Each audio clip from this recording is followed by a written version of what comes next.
A audição humana é capaz de reconhecer para os sons o que a gente chama de qualidades fisiológicas, que são basicamente três. A primeira é a chamada intensidade. Tá? A intensidade é o que a gente confunde, ou a gente fala normalmente no dia a dia, como sendo o volume do som. Tá? Com relação ao volume ou à intensidade, o som pode ser forte ou fraco. A intensidade está diretamente associada com a amplitude, não só a amplitude, mas principalmente a amplitude. Então, nesse desenho da esquerda, a gente tem o quê? Duas ondas que têm o mesmo formato, têm a mesma frequência, se observa que os picos coincidem, né, os vales coincidem, então a frequência é a mesma, só que a onda de cima tem uma amplitude maior, então é um som mais forte, e a onda de baixo é uma amplitude menor, é um som mais fraco. A diferença entre um som forte e um som fraco seria mais ou menos o seguinte: esse é um som fraco. Eu estou falando com a minha voz bem baixinha. Mas agora eu aumentei o volume da minha voz e o som ficou forte. Essa é a diferença, ok? A segunda característica que está aqui do lado esquerdo, esquerdo não, né? Direito, é o que a gente chama de altura. A altura está associada com a frequência. E a gente confunde normalmente altura com volume. É importante a gente perceber essa dificuldade que a gente tem no cotidiano e resolver esse problema. Tá? A altura tem a ver com a frequência.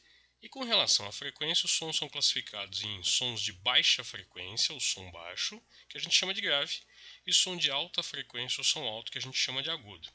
A diferença entre um som grave e agudo é basicamente a diferença comum que a gente percebe, por exemplo, nas vozes masculina e feminina. Então, esse seria um som grave. Agora, esse é um som agudo. Tá? Não que necessariamente as vozes masculinas e femininas sejam formadas só por graves no caso masculino e só por agudos no caso feminino. É sempre uma mescla. Mas no caso masculino predominam os sons graves. No caso feminino predominam os sons agudos. Tá? Vozes infantis de criança também predominam os agudos, ok? Com relação à fabricação, à produção desses sons pelo nosso aparelho fonador, a gente tem as membranas vocais que vibram. Quando elas vibram em baixa frequência, elas produzem sons graves. Quando elas vibram em alta frequência, elas produzem sons agudos. E nós conseguimos fazer isso das duas formas. A gente consegue mudar a nossa voz para grave e agudo. Tá? Só que existe uma emissão natural que é o que caracteriza a voz masculina e a voz feminina. Tudo bem? Observe no desenho, só para a gente terminar, que o som baixo de baixa frequência ele tem essa onda mais espaçada, mais larga aqui. E o som de baixo, que é o som agudo de alta frequência, o som está mais compartimentado. Observe que você tem aqui mais ciclos no mesmo espaço e aqui em cima menos ciclos nesse espaço. Então a altura tem a ver com a frequência. Então toma cuidado com aquela frase, hein? Abaixa esse som que está muito alto.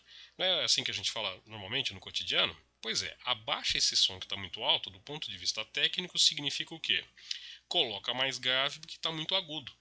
Abaixa significa reduz a frequência. Está muito alto significa a frequência está alta. O correto é diminua o volume desse som porque ele está muito forte, ok? Vamos para a terceira qualidade fisiológica dos sons. Vem comigo. A terceira característica dos sons é o que a gente chama de timbre. Tá? O que é o timbre? De uma forma simplificada, a gente pode dizer que o timbre é a forma da onda. Aqui a gente tem, por exemplo, um diapasão, que é um instrumento que é usado para afinar instrumentos musicais, inclusive, que é capaz de emitir notas puras, né, sons puros. Observe que a forma da onda é bem suave. Agora aqui embaixo você tem um violino. Observe que a forma da onda do diapasão do violino, elas são parecidas. A gente tem aqui a mesma amplitude, que é dada por essa distância aqui, que você já sabe. A gente tem aqui a distância pico a pico, que é o comprimento de onda, né? Aqui é a amplitude. Observe que os picos são coincidentes, né, da onda do diapasão do violino, ou seja, a mesma frequência. E as amplitudes também são parecidas, então a gente está falando de sons de mesma intensidade, de mesma altura, mas as formas de onda são diferentes. É isso que permite que a gente ouça o som do diapasão e saiba que não é um violino. A gente ouça o som do violino e saiba que não é um clarinete, que não é um oboé, que não é uma flauta, que não é a voz humana, que não é um baixo ou que não é uma outra fonte sonora qualquer.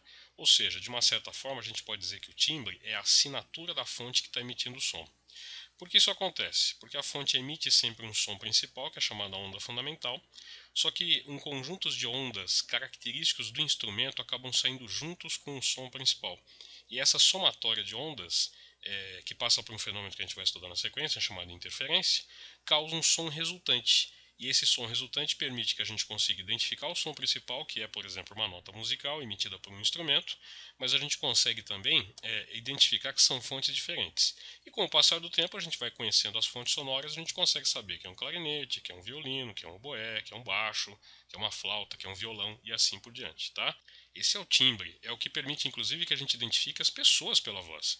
A gente consegue reconhecer a pessoa que está falando no telefone, por exemplo, embora algumas vezes a gente confunda as pessoas pela voz, que são os imitadores ou pessoas que têm vozes muito parecidas.